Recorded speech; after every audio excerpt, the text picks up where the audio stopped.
பூவரசம் பூவுக்குள்ளே இருப்பதென்ன சொல்லு, பூ பறிக்கும் மாப்பிள்ளைக்கு பசிக்குதம்மா நில்லு.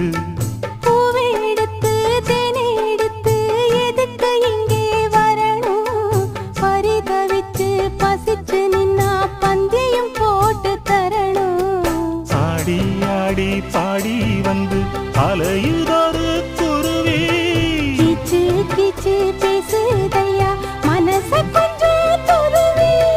பிஞ்சு பிஞ்சு வீரல் கொஞ்சுதடி, கொஞ்சி கொஞ்சி வந்து கெஞ்சுதடி, நானே மருதாணி பூசவா.